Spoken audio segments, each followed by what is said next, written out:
eu vou focalizar, então, hoje, acho que o mais importante é bem isso. O que a gente sabe sobre Covid-19 e gravidez, tá? O Gil já me apresentou, mas é importante dizer que o CIAT está fazendo 30 anos, fez 30 anos em agosto. E tanto eu como a doutora Maria Tereza, que muitos de vocês conhecem, somos sócias fundadoras do CIAT, tá? Então, como é que eu vou moldar essa apresentação hoje? Tá? Então, as perguntas que nós vamos tentar responder nos próximos 20 minutos é assim, o que nós sabemos sobre os riscos da infecção pelo vírus, né, que é o SARS-CoV-2, Covid-19 a doença, na gestante, no feto e recém-nascido, tá? E com 3 perguntinhas assim acopladas. Primeiro, se as gestantes têm mais risco de serem infectadas. Segundo, se elas forem infectadas, elas têm mais chance de desenvolver a doença grave, com internação e CTI, eventualmente mortalidade. E, no final, quais são os riscos para o embrião, o feto, se refletindo no recém-nascido, tá? Então, o Gil chamou muito bem a atenção, porque agora, em novembro, nós estamos fazendo exatamente 5 anos em que se iniciou, especialmente no Nordeste do Brasil, né, primeiro a suspeita de uma epidemia de microcefalia, e logo em seguida que essa epidemia de microcefalia estivesse associada à infecção materna durante a gravidez por vírus Zika, né? E tanto uma como outra observação, microcefalia e a síndrome congênita do Zika vírus foram confirmadas. Então, não é de nós ficarmos surpresos que nesse momento em que a gente volta a ter agora uma pandemia mundial, a preocupação das grávidas seja exacerbada ou assim aumentada por causa da história prévia com o Zika. E também, para quem é um pouco mais antigo, nós tivemos há uns 10 anos atrás a epidemia de H1N1, que também circulou o mundo e no qual não havia malformações congênitas, mas a mortalidade materna das grávidas era muito alta. Tá? Então, os riscos, tanto maternos como fetais, eles são aumentados em infecções, e vamos ver um pouquinho mais agora sobre infecções respiratórias e depois sobre o Covid e o grupo dos Covids, tá? Do SARS. Então, o que a gente sabe sobre gestantes de uma maneira geral durante um processo infeccioso, especialmente infecções respiratórias, tá? Então, durante a gestação existe já uma diminuição da imunidade mediada por linfócitos T, tá? Isso é uma das estratégias que existem para uma mulher não perder a gravidez por não reconhecer, diminuindo o reconhecimento imunológico, né? Mas também a gente tem alterações fisiológicas. Nós temos um aumento do consumo de oxigênio, além de alterações mecânicas, como a própria diminuição da capacidade pulmonar, ou seja, diminui o espaço, né, do pulmão numa gravidez adiantada. Tá? Em consequência, existem para infecções respiratórias, tá? Pneumonia e infecções respiratórias graves, de uma maneira geral, desfechos que são conhecidos, que são maior frequência de baixo peso ao nascimento, de restrição de crescimento intrauterino, levando a bebês pequenos para a idade gestacional, prematuridade, baixo índice de ápcara e, por outro lado, do ponto de vista materno, maior prevalência de pré-eclâmpsia, tá? Isso, em parte, também pela falha de oxigenação que acontece na placenta no caso de uma infecção respiratória grave, tá? Então, agora, vamos pensar um pouquinho sobre a patogênese para a gente entender melhor o que a gente espera e o que a gente observa na infecção por SARS-CoV-2 durante a gravidez, tá? Então, nós sabemos que o receptor celular especial, particular, é a enzima conversora da angiotensina 2, tá? ACE2, para o SARS e o SARS-CoV-2, tá? Essa enzima, ela está presente no pulmão, nas células endoteliais venosas e arteriais, no intestino delgado, entre outros órgãos, tá? O vírus, ele tem uma replicação precoce, ele invade células dendríticas, células T e macrófagos também, tá? Mais ainda, é um vírus que tem estratégias muito sofisticadas e muito interessantes de escapar à resposta imune inata do hospedeiro, tá? E, em consequência disso, nós vamos ter, posteriormente, uma alta produção de citocinas pró-inflamatórias e o que a gente conhece já associado à infecção grave de Covid-19, que é a tal da tempestade de citocinas. Vamos entender agora o que isso significa com relação à gestante e ao feto, tá?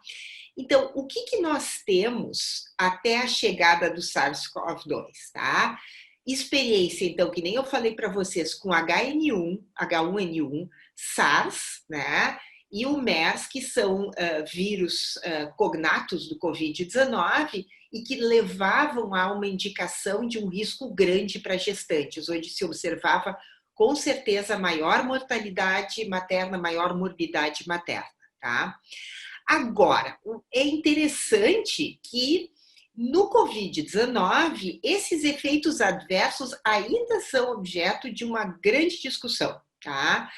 Não se tem certeza se o SARS-CoV-2 realmente tem efeitos adversos per se, ou se eles são, o que eu quero dizer, se esses efeitos adversos são consequência da gestação, ou seja, que a gestação seja um fator de risco independente, ou isso seja consequência dessas comorbidades que nós já conhecemos para pior prognóstico do SARS-CoV-2, tá? Que é diabetes, obesidade, tabagismo, hipertensão prévia, problemas pulmonares prévios, tá? Então, o que nós sabemos, e eu vou mostrar depois alguns números para vocês depois, é que até o momento, até o momento significa muitas publicações, muitas gestantes, não há ainda aquele efeito grave nas gestantes que a gente tinha de experiência anterior com esses outros vírus. Sim, é aumentado em relação à população em geral, tá? Mas, de novo, ainda não conseguiu se separar se é um efeito da gestação ou dessas outras comorbidades que também são frequentes para desfechos adversos, controlado para a idade, tá? Eu vou voltar um pouquinho nesse ponto depois, tá?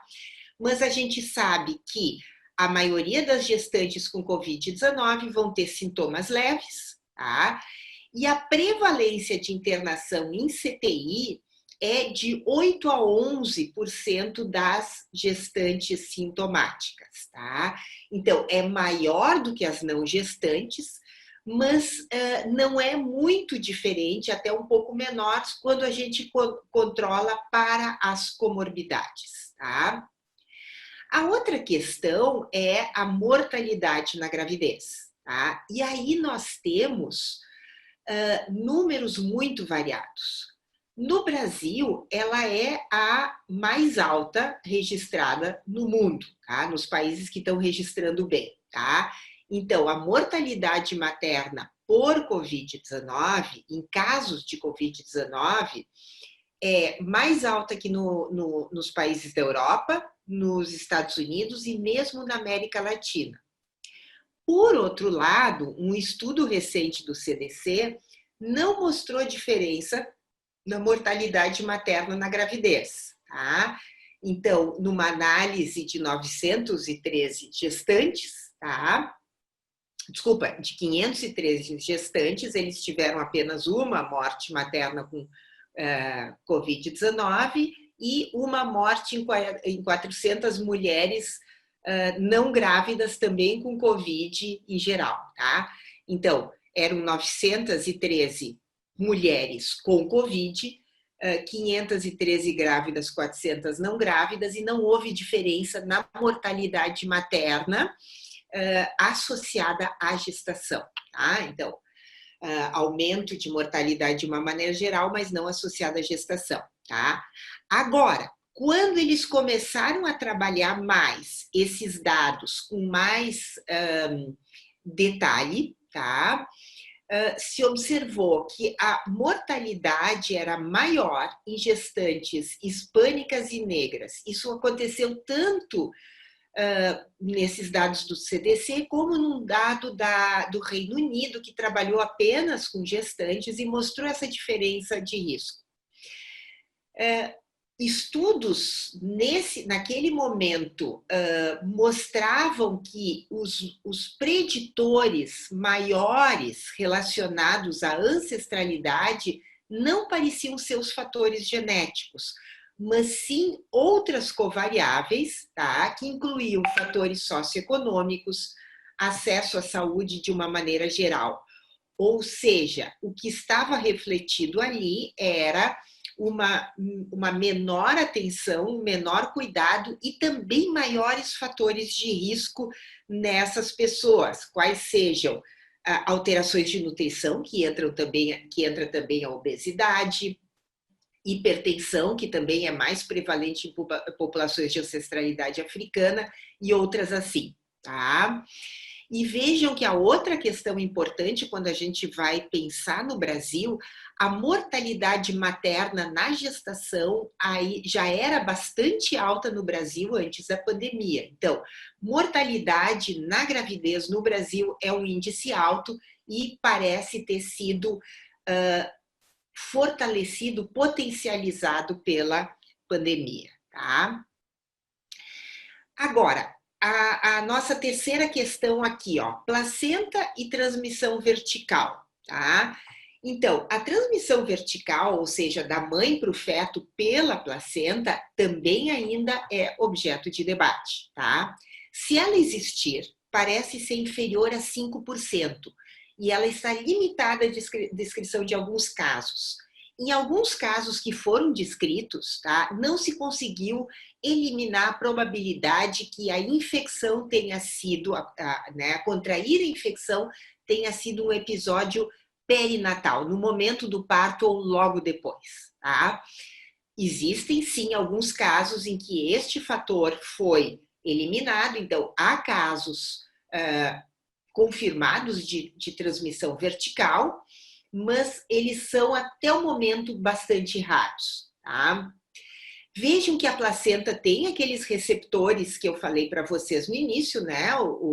A enzima conversora da angiotensina 2, e também um outro receptor que é ativo para o Covid-19, e isso significa que potencialmente a placenta pode ser infectada, tá? A mesma coisa, a questão da interface materno-placentária também, por causa da gestação, tem uma diminuição da resposta inflamatória e isso, teoricamente, criaria um cenário ótimo para a replicação viral. Mas muitos estudos não estão apontando esse fator e isso pode ser uma questão da sincronicidade ou da temporalidade de ativação desses receptores, tá? E há uma pergunta muito grande se o maior risco de passagem transplacentária, no caso do SARS-CoV-2, no final não seria mais no início da gravidez do que no final, onde a maior parte dos estudos tem sido realizados, tá? Então, o que a gente sabe de riscos para o feto no momento, tá? A pneumonia grave pode levar à hipóxia placentária, que nem eu falei para vocês, e essa hipóxia placentária, ela por si só implica em liberação de fatores pró-inflamatórios aí, tá? Com disfunção endotelial, levando à hipertensão, pré-eclâmpsia e lesão de órgãos, tá? Dessa forma, a pneumonia grave, independente do vírus causador, pode levar a desfechos adversos graves no feto. Então, vejam que existem fenômenos que são independentes do vírus. Isso é importante a gente analisar quando vai tentar separar o que é o efeito específico do SARS-CoV-2, como nós conseguimos identificar no caso do Zika, E o que é da doença materna, causada pelo mesmo vírus, mas o efeito não seria do vírus em si passando a placenta para o feto, mas da condição materna associada, tá? E aqui eu chamo a atenção para vocês também que hipertermia materna também é um fator de risco independente, especialmente no início da gravidez, para defeitos de tubo neural. Febre é risco de anomalia congênita, especialmente defeito de tubo neural. Então, o controle da hipertermia no início da gravidez, bem no início, é super importante, tá? Então, vamos fazer um resumo, e aqui eu trago para vocês uma revisão sistemática, publicada agora em setembro de 2020, com 39 artigos completos que tinham desfechos obstétricos e fetais em 1.271 gestantes infectadas por SARS-CoV-2, tá? Então, prematuridade é um desfecho que acontece, tá? Em torno de 14%. Eu vou fazer um comentário logo depois. Pré-eclâmpsia, ruptura prematura de membranas placentárias, né? Restrição de crescimento fetal, cesariana em 57%, mas isso é ao redor do mundo, o Brasil tem uma taxa de cesarianas altas, sofrimento fetal, asfixia neonatal e morte perinatal, que no final não está, digamos, absurdamente elevada, tá? Eu quero chamar a atenção para vocês, prematuridade aqui. Nós temos trabalhado com as gestantes com Covid-19 no Hospital de Clínicas, tá? Até o momento nós não perdemos nenhuma gestante, todas sobreviveram, mesmo as que foram para CTI em quadros bastante graves, mas vejam uma coisa, nós tivemos uma taxa elevada de prematuridade, por quê? Por causas também iatrogênicas, tá? O que eu chamo de causa iatrogênica? É a antecipação do parto para salvar a vida da mãe.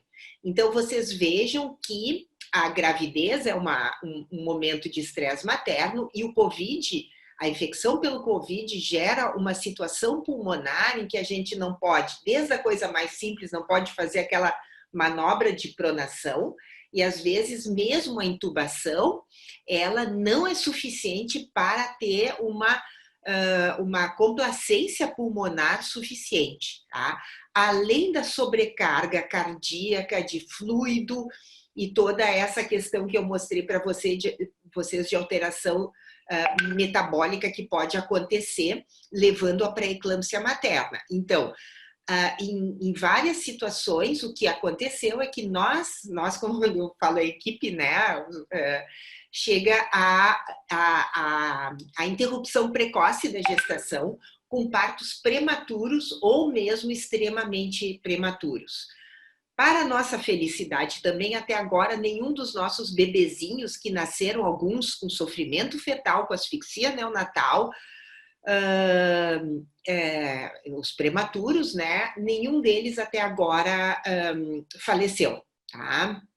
Também só tivemos um caso que foi suspeito de transmissão vertical, mas o mais provável é que a infecção tenha sido perinatal, ou seja, no momento do parto, mesmo que seja cesariana, a placenta já começa a ter rupturas, a aumentar a passagem transplacentária e por aí pode ter acontecido nesse momento, tá? A gente sabe também que ainda não temos nenhum efeito, nenhum aumento em defeitos congênitos ou padrão de anomalias suspeitas, tá? Mas as infecções de primeiro trimestre ainda não foram suficientemente avaliadas.